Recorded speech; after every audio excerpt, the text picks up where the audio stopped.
Hello and welcome to a new episode of Photography Behind the Scenes. On this fine summer morning, I drove out to a small town not far from where I live to explore the area and shoot my first ever roll of Kodak Ultramax 400.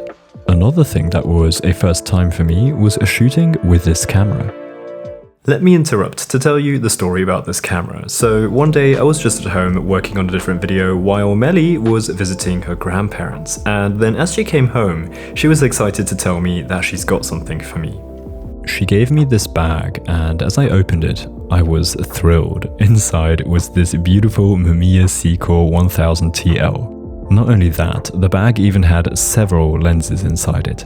Melly explained to me that this is her grandfather's old film camera, which Melly's grandmother was about to get rid of by simply throwing it away. During her visit, she found this out and reckoned that throwing this kit away would probably break my heart, and thus told her grandmother to rather just give it to me. And so here it is, now in safe hands that would never even think of throwing this beauty away.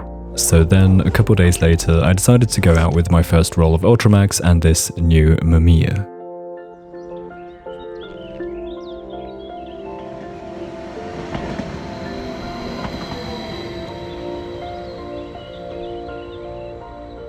So here's the first photograph, a simple wide shot of the train station. Sadly, something weird happened with the bottom right corner. I'm not sure what this could be. It looks a bit like a light leak, but could have also happened when scanning. Apart from that error there, I think the photo turned out quite nicely. The composition is fairly simple, but effective. I like that the area is empty. It adds to the feeling of waiting in this photo. Next, I walked towards the exit of the train station, and before leaving this place, I spotted this red door on the other side of the tracks. I tried to compose a straight and symmetrical photograph. Here it is. This one turned out beautifully. I'm fond of the symmetry, and I also love how behind the wall that forest rises above a little bit. After that, I left the train station and was walking along this road that goes beneath the train tracks. Here, my eyes were caught by that curvy road going up to the left, so I tried to find a composition. This is what I got. Yeah, I don't know what on earth is going on the right side of this photo. Overall, the photo seems to be underexposed, and the right side looks like that edge simply didn't get enough light. I'm sorry to spoil you, but this was not the only photo that turned out like this. In fact, most of the upcoming photos are either underexposed or just have this weird shadow area, or both. As I got the roll of film back developed from the lab, I even saw that multiple photos were completely missing, that they just didn't expose on the film, so there were just some spaces free. I asked a couple friends and did some research trying to find out the problem myself, but I didn't really find anything, so I went to the shop where I get my film developed and asked a guy there for his advice, and then he looked at the camera and at the photos, and he says he's not entirely sure, but he guesses that the camera's shutter is broken. He explained his thought process to me, and it makes sense what he says, so I've kind of accepted now that this was probably my first and last shoot with this Mamiya, which is so unfortunate because I was really looking forward to shoot with this beautiful camera, but I mean I do still have the Pentax, so it's not a big deal, but I was so happy to get it, and it's so sad that it's not fully functional. Nevertheless, I do still want to show you the rest of the photos that I got with this camera, so enjoy the session.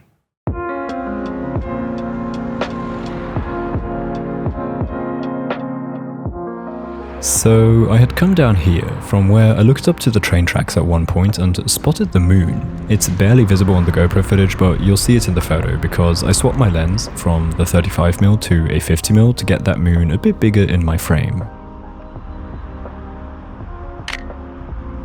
This is the result. So due to the camera's shutter, the photo is sadly again a little underexposed and therefore looks a bit dirty. Anyway, the composition still works nicely, I think. I like how the train tracks are this element that is clear on the left and then slowly vanishes into the forest through the photo. And maybe now you can see the moon. It's still just a tiny grey spot right above the forest, but it does add something special to the photo. Then I continued my walk and came across these two bins here in front of the shed, which I thought could make a decent composition.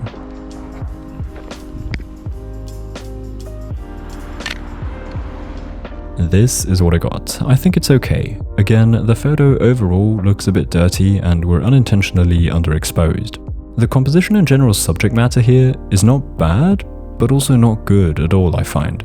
This one doesn't catch me anymore. After that, I came to this bridge here where I decided to get a shot of the scene looking straight down the river.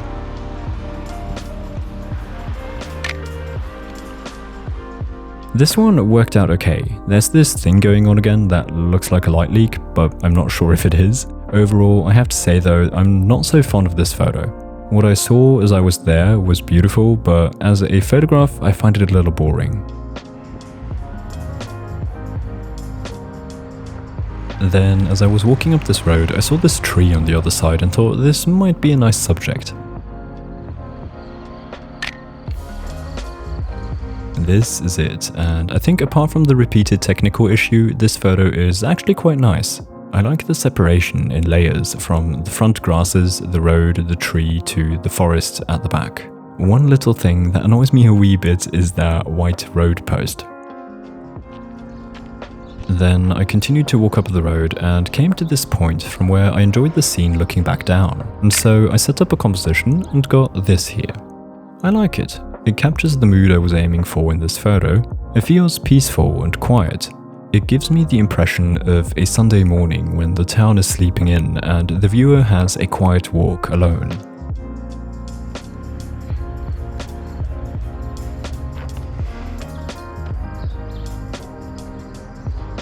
Next, I walked further up the road and found this crossing here with the two mirrors in the middle placed on that patch.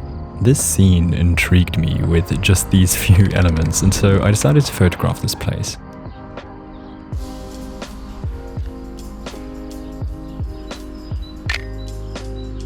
The photo turned out okay. It's so unfortunate that these all turned out so technically weird. This one is totally muddy, which distracts from the beauty. But I'm fond of what it was supposed to become. What I like here is that this photo holds some pieces of uniqueness to this town, or Austrian towns. The scene as a whole is simple, but once you look closer, you notice the style of the mirrors, the road posts, the cross next to the mirrors, the tower at the back, and the forest. These are all indicators of the location and somehow typical of Austria, just like every place has their things that are in their way typical. So on this level, I really like the photo. The only thing missing to complete it is the technical side of the photograph. Then I decided to move a little closer and get a shot of only the tower back there. More specifically, I was aiming to compose those steps and the door. Wow, this is beautiful.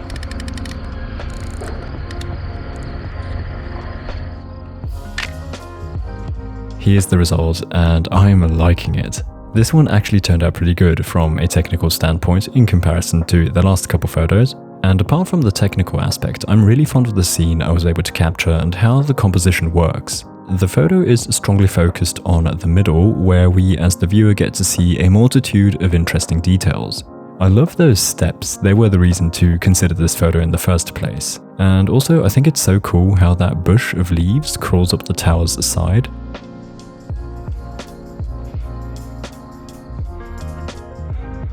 For another while, I walked up this road, and eventually I came across this car parked on the field.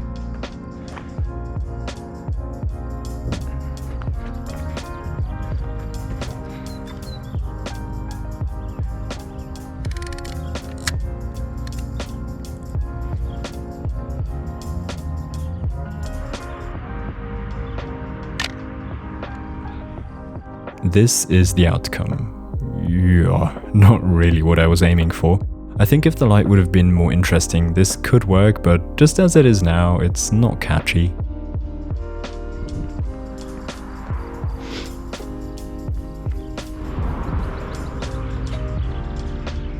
Next, I found this yard with some old and rusty looking cars and other stuff. I looked around for a bit and decided to switch to the 50 to get some reach in order to capture a car that was towards the middle of the yard.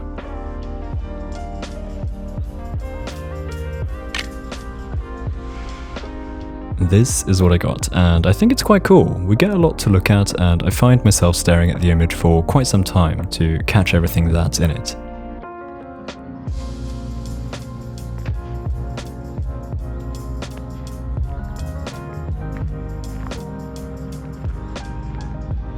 Then I went in here on this path that is right behind the yard I just came from. To my left, I saw this shed and thought it looks interesting.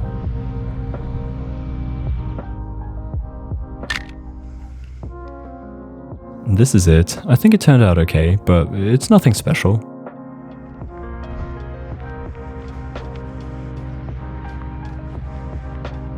Now, would you look at this gorgeous red Beetle? I thought it was so cool and this car was just parked in the midst of all the green here, so I had to get a shot.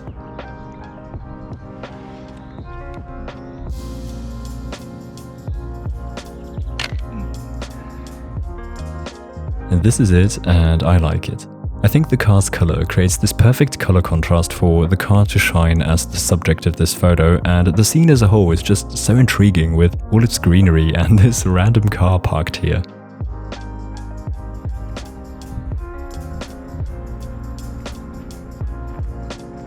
Turns out, this place has more than one car parked in the midst of leaves, and I wanted to get a shot of this one as well.